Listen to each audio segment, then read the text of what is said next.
Ishubon and Guru in the house, back with another Arsenal news episode. Well, ladies and gentlemen, we are coming up with a wonderful news about Arsenal.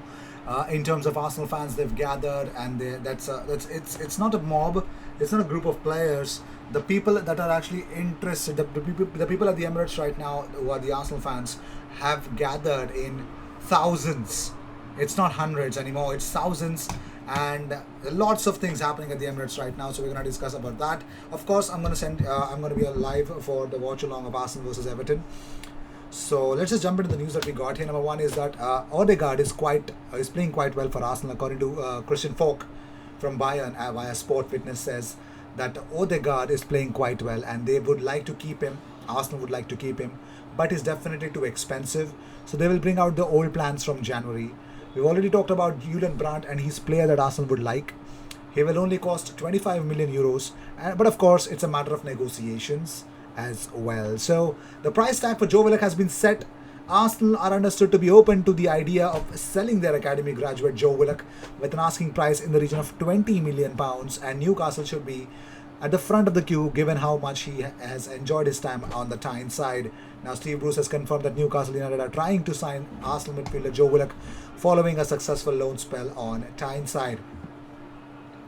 Crazy stuff. So here's something really important, but here's something really sad as well. I would want to encourage you guys. So if you go on Twitter, you can see the images of Arsenal fans actually coming up at the Emirates and protesting for the owner to actually leave. You could see they've been gathering in a lot. So even Arsenal fans are making their feelings very clear in the protest against Stan Kroenke. They want him out. That's all they want. And the protest outside the Emirates Stadium is well underway. You could see the banners are coming out. Yes, also Arsenal fans are chanting, "We want Kroenke out," and also Arsenal fans protest against Stan Kroenke. Flares being set off at the protest against Stan Kroenke outside the Emirates Stadium this evening, and more Arsenal fans are arriving. It's not done yet. A lot of Arsenal fans are arriving. Ladies and gentlemen, we're having one of the biggest protest at the Emirates, and because they want a bigger revolution than anything else right now. Look at the crowd. Just look at the amount of people that have gathered outside the Emirates Stadium. So also, Mo El-Neni has said something. He says that it's sad. He has a plea. He has a plea for all the Arsenal fans. If you're watching this, if you're an Arsenal fan, stop making fun of him. Okay? So here's the news. El-Neni says, this is what I love from Mikel Arteta because he's fair. If you train good, train hard, and you're ready to play, he will give you a chance to play. This is what I missed before with Emery. Emery was not giving me a chance to play. He also said that he has a message to the Arsenal fans. He says, I need you to support me, not put me down. You have to support in the bad moments. I need you when I have a bad game. You have to be next to me. This will make me happy and make me improve more. So this is a big plea that Mohamed El-Neni has come up with. So please, whoever want to hire Mo El-Neni in place of ESL, watching Beyonce dance or rather anyone else dance. If you think that you want to hire El-Neni to have a dance show before before an ESL match, stop it. Just stop it. Try to be more respectful. David Onstein says Arsenal fronted up last night. He says, I haven't seen any other clubs front up yet, so they should be applauded for their accountability. They're apologizing for the hurt, not because they didn't think this was a good idea.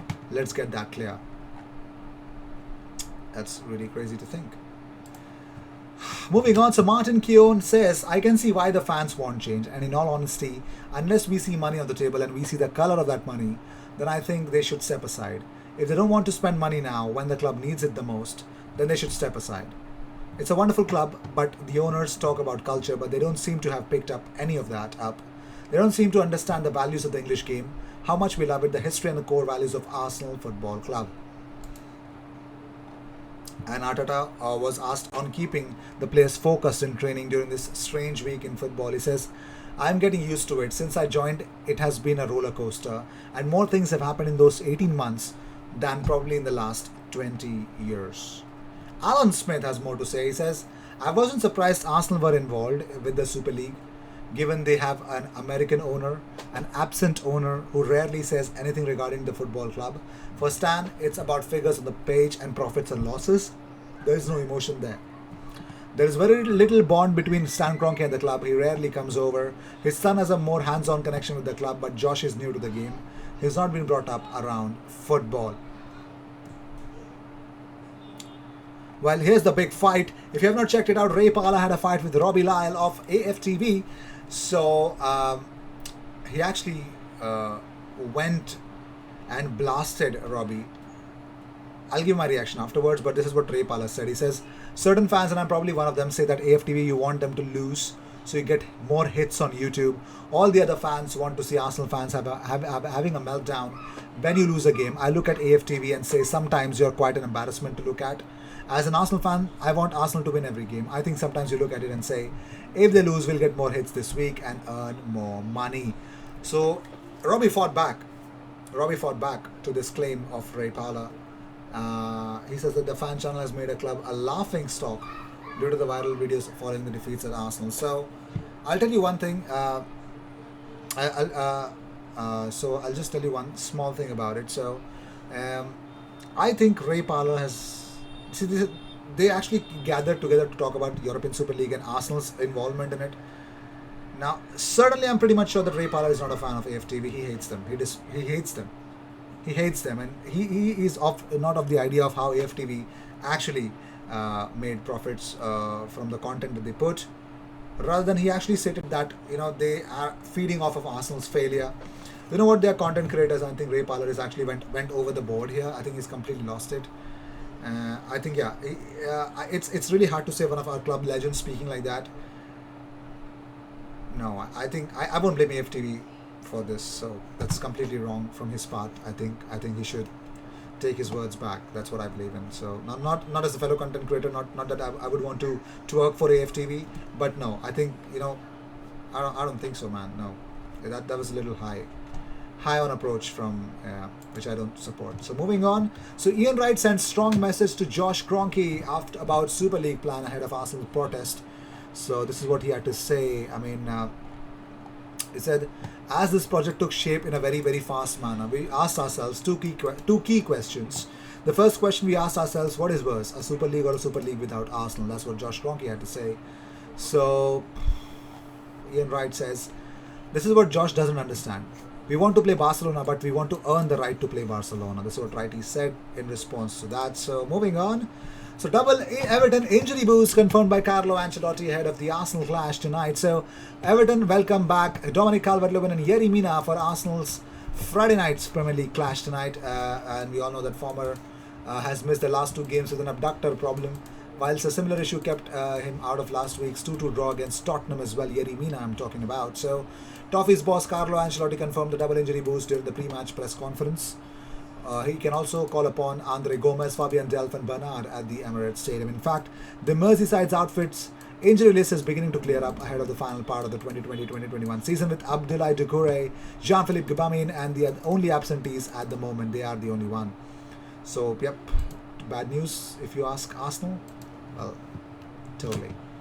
Moving on, so according to Football.London, Edu can finally complete deal for Aubameyang's dream signing at Arsenal, but there is a catch to bringing Ousmane Dembele to Arsenal. Now, we all know that he's running down his contract, probably, if he doesn't sign a new deal with Barcelona. So, at one stage, it appeared Arsenal could grant Aubameyang's reported request of being reunited with Ousmane Dembele. So, there's strong possibilities of that. So, it is partly down to Dembele's initial 96.8 million pounds, potentially rising to 135.5 million transfer fee that has left Barcelona in financial difficulty, which is a bigger problem. So, as per iNews, in June 2020, KPMG's report on the financial state of clubs prior to the pandemic revealed that Barcelona's net debt stood at 274.2 million pounds. That is a huge sum of money. Now, with this thing, Edu can actually go and try out and buy Ousmane Dembele. Why not? Why not? But simply put, Aubameyang and Dembele spent together one season at Dortmund should be enough to convince Edu to try and sign him. Well, Dembele registered a total of 12 assists in the Bundesliga, 10 of which were for Aubameyang, thus making the pair most deadly duo in the top 5 leagues. The big question is, will he be brought in? I don't know. Let me know in the comments what you guys want. Let me know what are your reactions for Arsenal fans' protest tonight. If you still don't believe me, go and check out on Twitter. You'll find every single where there's just one talk of the town: Arsenal protest. Cheers. I'll see you in the next one. Until then, cheers. And don't forget to join the watch along for Arsenal versus Everton game. I'll see you in the next one.